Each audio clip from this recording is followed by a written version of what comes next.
I'm Dr. Pete Economo, the East Coast psychologist, And I'm Dr. Nikki Rubin, the West Coast psychologist. and this is When East Meets West. This episode, we're going to talk about being calm, which many people come to us and try and learn how to be. And Dr. Nikki Rubin and I, Nikki, hey. Hi, Pete. Everybody wants to be calm. I mean, Who of course, doesn't? the first thing I think about is like the name of there's a mindfulness app called Calm. There sure My is. my dog loves watching those commercials with the little circle. Brilliant marketing. Yeah, brilliant marketing. I Yeah, gotta hand it to him. Yeah. yeah, yeah. Well, the app actually, I know I've mentioned it here, and so they better be an advertisement at some point. But we're using it now. They paired up with the Big Ten, so I think let's just talk about what it means to be calm. And I think one of the things I want to do that is to bring in some of the Buddhism and Mhm. like who doesn't want to be calm? I mean, yeah. I mean, I think everybody because it feels lovely to feel calm. It Yeah. Although does. sometimes I was just thinking like sometimes athletes don't want to be calm because they think they're not in the zone. Then. I mean, that's fair. I mean, that's fair. I mean, Yeah. it feels nice to be energized. I mean, being calm is not the same thing as being energized, Right. though. I mean, I would have a hard time, I think, finding anybody that would say they don't want to feel relaxed, which is, those things kind of go hand in hand, right? Synonymous, yes. Yes. Well, and what we teach is like Yerkes Dodson, the performance curve, right? This upside Mm-hmm, down U mm-hmm. that says you have to have like enough stress but enough calm, Yeah. because if you have too much of one or the other, then you're not going to perform like less. And Mm-hmm.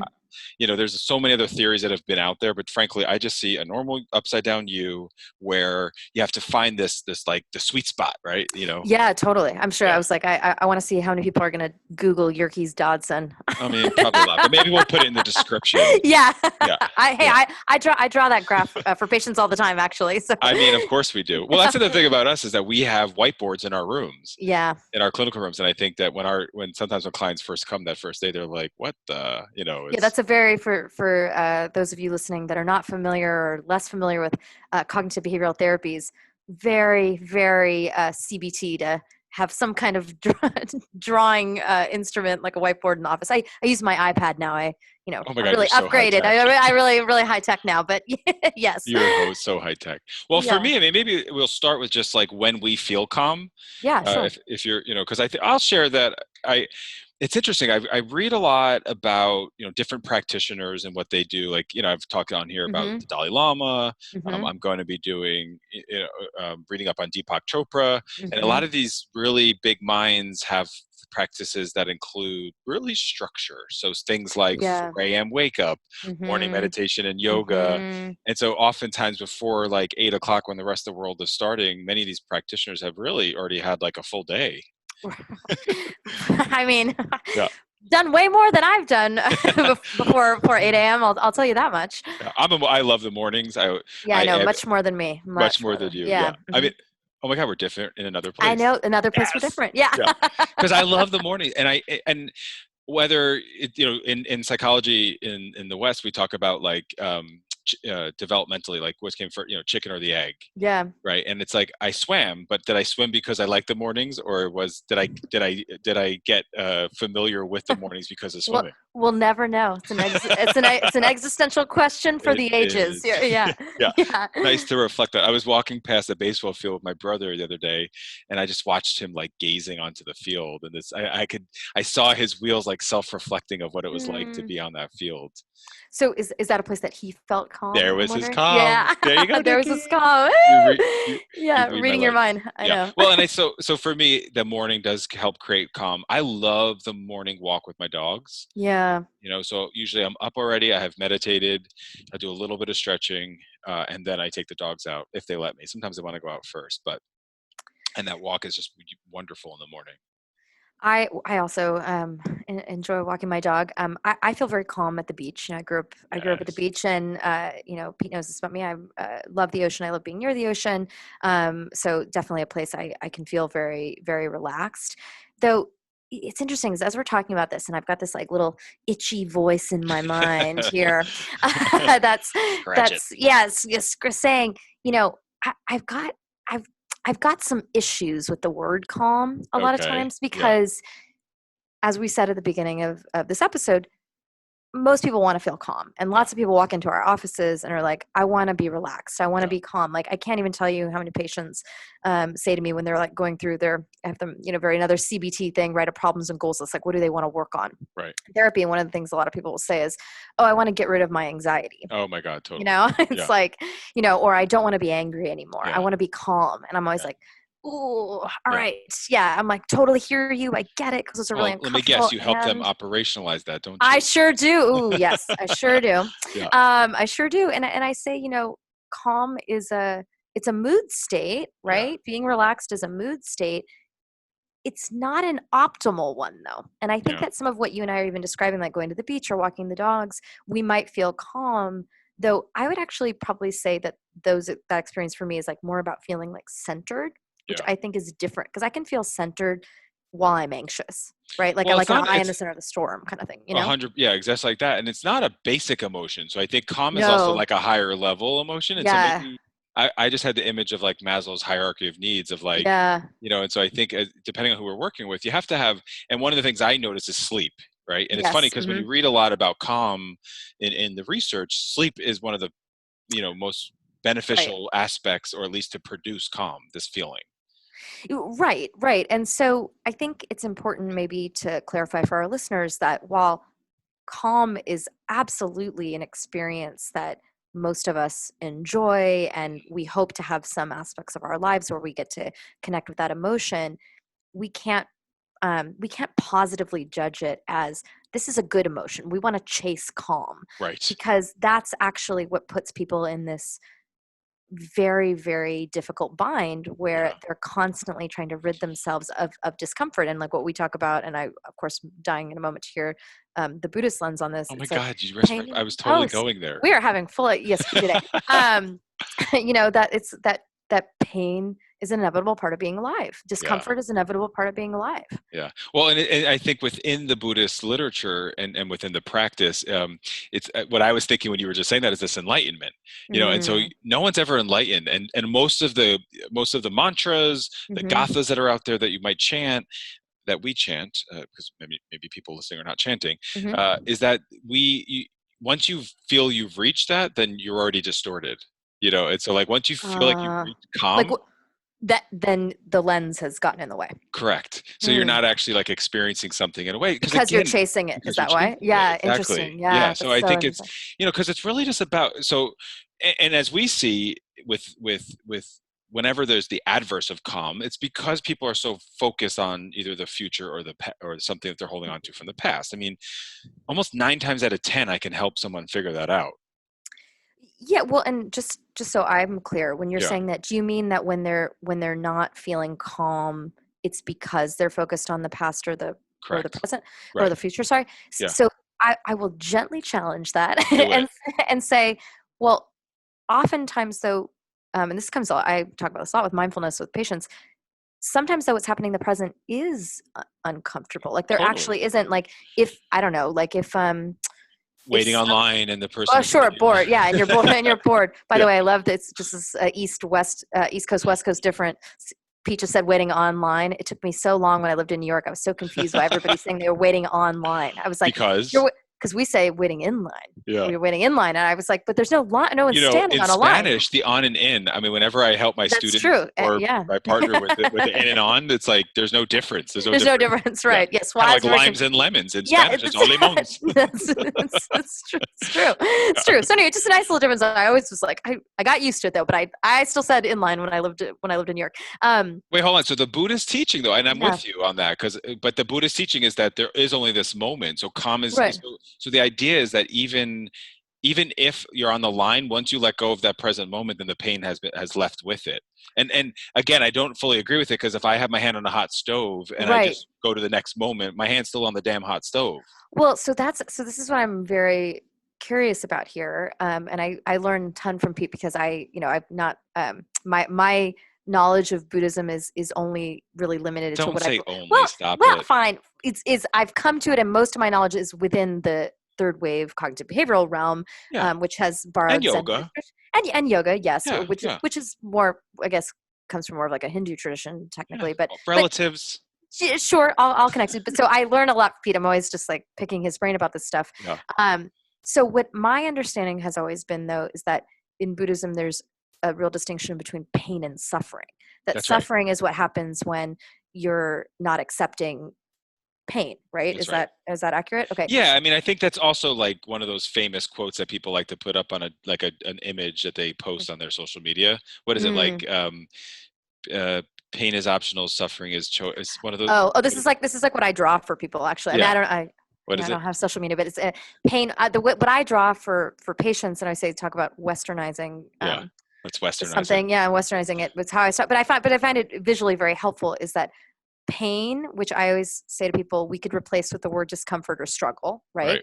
Is Hmm. inevitable, like that Right. There. inevitable Yeah. goes under the word minus Yeah. acceptance Hmm. equals suffering, and then Suffering. suffering is optional. So then I'll That's say to right. people, like, using your like basic algebraic knowledge, like what can we do with this equation? People are like, yeah, you can add acceptance. I'm like, right, it's a zero sum then. Pain There it plus is. acceptance equals pain, That's right? right. Yeah. Yeah. So yeah, those are. I know you don't like social media, and if you had it, if you ever Yeah, I scrolled, know. you would see a lot.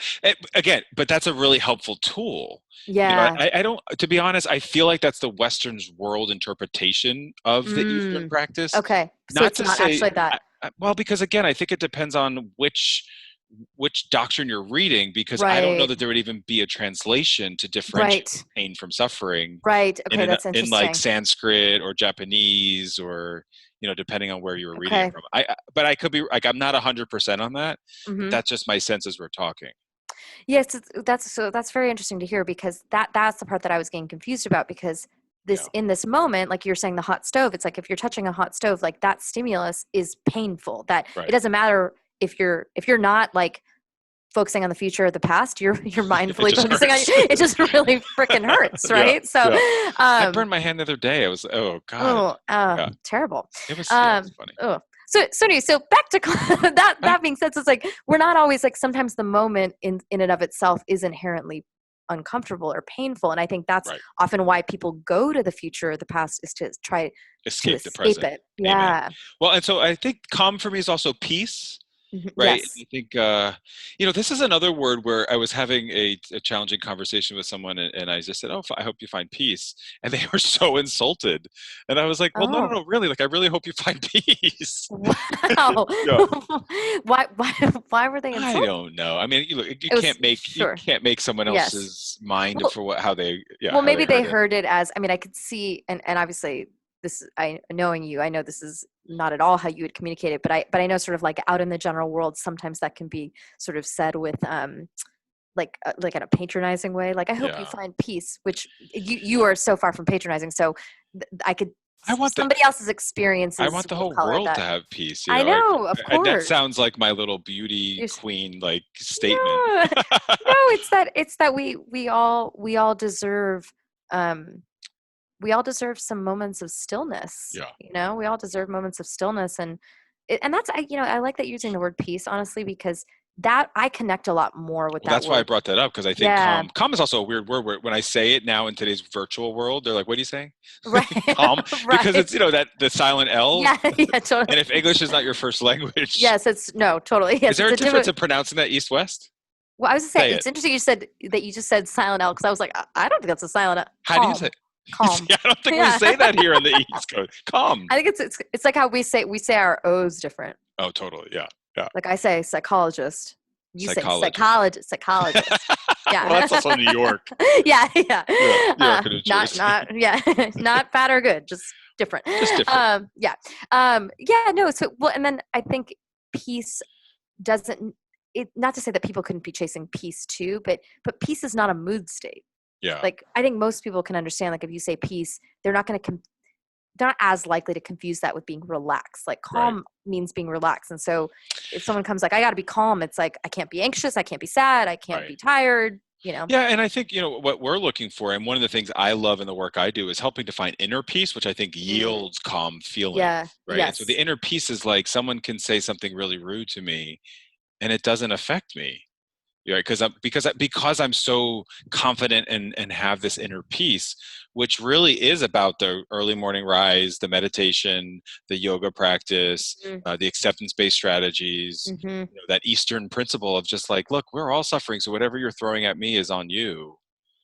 You Yeah, know, it loses its stickiness. It's like totally. there's it loses stickiness, and I think an inner peace, to bring in sort of how that's cultivated in behavioral science, in acceptance and commitment therapy, known as ACT. We Yeah, do, and Pete and I discuss this a lot on this podcast.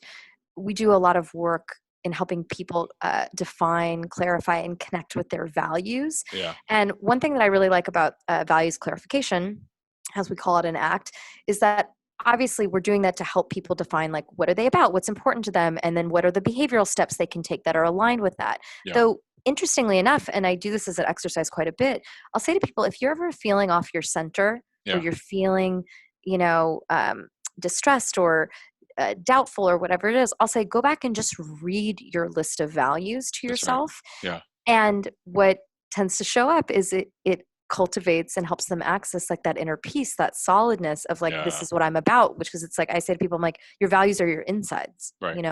Yeah, and also like just general motion and regulation, is another Yes. Uh-huh. key that we use because that's part of calm. The more I can say, I feel angry right now, and I feel like I want to punch this person in the face, or I feel like I want to Right. like reach Right. across this customer service telephone call and strangle the other person on the Right. other end. You know, Right. I Please, can, please don't. yeah, I won't. It's just this, the Yeah. regulation and awareness of that allows me to really. Yeah. It also creates that calm feeling. I mean, it takes a lot to frazzle. Frazzle. Yeah, it takes a lot to frazzle me. Is that the way you'd say it? Yeah, Yeah, frazzle. yeah, Yeah. Well, so I think you're bringing up another important point here, which is that feeling regulated yeah. doesn't mean not feeling That's right. at all. And that's so again, it's funny. I hope we're not confusing people here, because we're saying these are calm feelings, but but the word calm is just is confusing. So maybe I'm gonna clarify a little further here. I'm gonna operationalize a little further that what Pete and I are Please. really saying is how to feel centered or at peace, grounded or regulated, right? Right. The path to that is to actually start by allowing some of the uncomfortable feelings. So if you're feeling angry and you want to feel more inner peace, you can't say, don't be angry. That's right. Like, let me stop feeling angry, or let me dive into the anger and ruminate about the thing that's making me feel angry. You Yeah. actually have to, No. like, mindfully and compassionately allow yourself to, So there comes that compassion again. yeah, comes to Yeah. passion again, like, feel the anger. So that nothing's linear that we ever talk about. No. No, and that's just that's why I often say that what we do is an art. While we, Yeah. in cognitive behavioral therapy, we have we have added the scientific method to our practice, and it's still an art.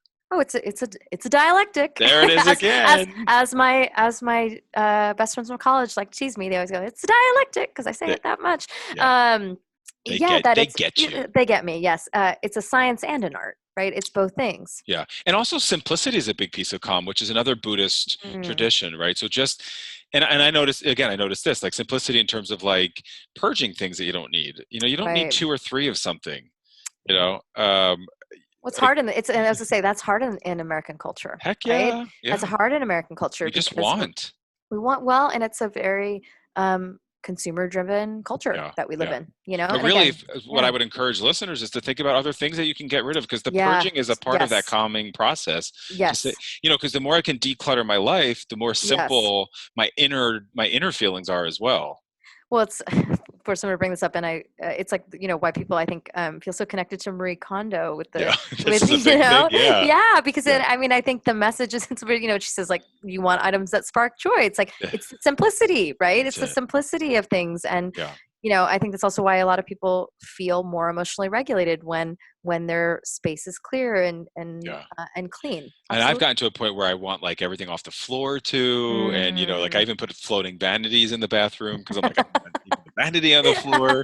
Just really creating these simple lines, just really simple life. And as we wrap up this idea of what it means to create calm, I'm going to use your tagline, Nikki. Right, so Mm. that the emoji that's out there: pain is inevitable and suffering is optional. This has been When East Meets West. I'm Dr. Pete Economo. And I'm Dr. Nikki Rubin. Be present, be brave. This has been When East Meets West. All material is based on opinion and educational training of Drs. Pete Economo and Nikki Rubin. Content is for informational and educational purposes only.